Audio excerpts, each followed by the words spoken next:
Assalamualaikum warahmatullahi wabarakatuh.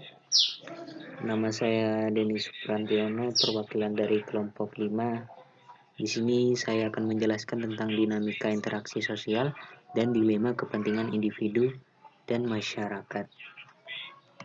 Anggota kelompok kami yang pertama adalah Dita Putri Bunga Utami, yang kedua Aliasa Wijaya Kusuma, yang ketiga saya sendiri Denis Suprantiono. Oke, langsung saja. Yang pertama adalah dinamika interaksi sosial. Interaksi sosial dapat diartikan sebagai hubungan-hubungan sosial yang dinamis. Hubungan sosial yang dimaksud dapat berupa hubungan antar individu yang satu dengan individu yang lain, antara kelompok yang satu dengan kelompok yang lain, maupun antara kelompok dengan individu.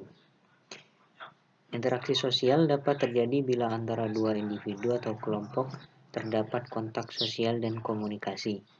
Kontak sosial merupakan tahap pertama dari terjadinya hubungan sosial, sedangkan komunikasi merupakan penyampaian suatu informasi dan pemberian tafsiran dan reaksi terhadap informasi yang disampaikan. Sumber informasi tersebut dapat terbagi menjadi dua, yaitu ciri fisik dan penampilan. Ciri fisik adalah segala sesuatu yang dimiliki seorang individu sejak lahir, yang meliputi jenis kelamin, usia, dan ras.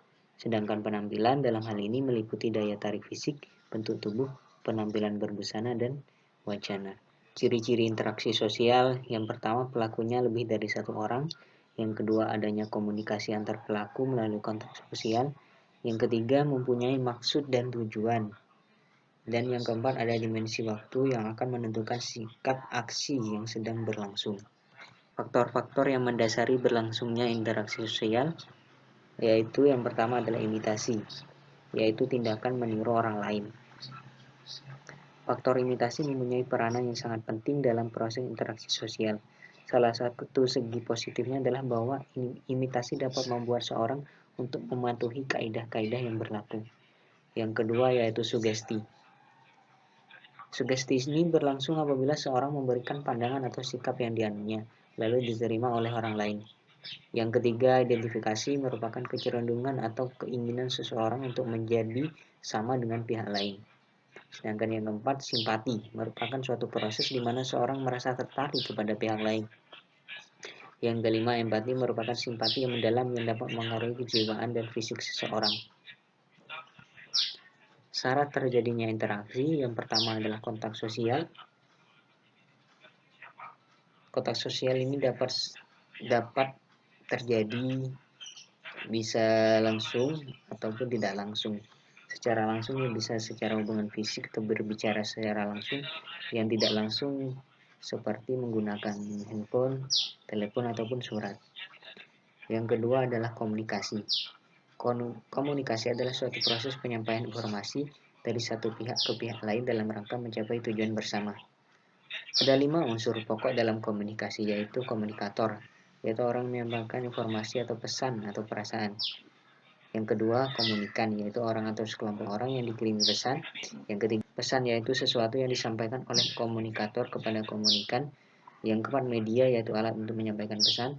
Sedangkan yang kelima yaitu efek atau feedback, yaitu tanggapan atau perubahan yang diharapkan terjadi pada komunikan setelah mendapatkan pesan dari komunikator. Hakikat manusia sebagai makhluk individu dan kelompok. Yang pertama adalah sebagai makhluk individu dulu. Kata individu artinya tidak terbagi atau suatu kesatuan. Manusia sebagai makhluk individu mengandung arti bahwa unsur yang ada dalam diri individu tidak terbagi, merupakan satu kesatuan yang tidak dipisahkan.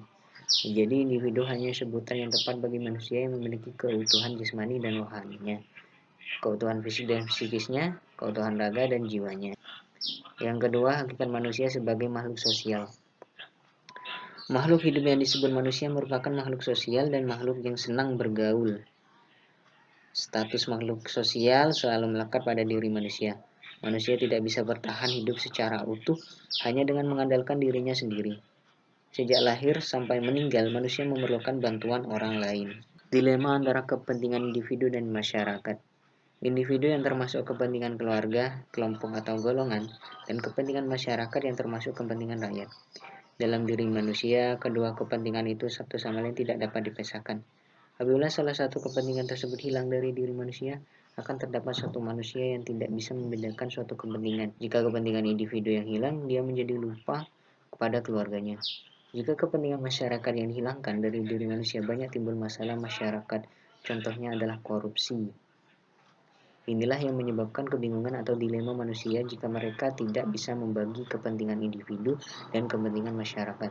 Dilema antara kepentingan individu dan kepentingan masyarakat adalah pada pertanyaan mana yang harus diutamakan, kepentingan manusia selalu individu, kepentingan manusia selaku individu, atau kepentingan masyarakat tempat saya hidup bersama. Persoalan pengutamaan kepentingan individu atau masyarakat ini memunculkan dua pandangan yang berkembang menjadi paham atau aliran, bahkan ideologi yang dipegang oleh suatu kelompok masyarakat. Oke, mungkin sekian dari saya. Syukron kasiron. Wassalamualaikum warahmatullahi wabarakatuh.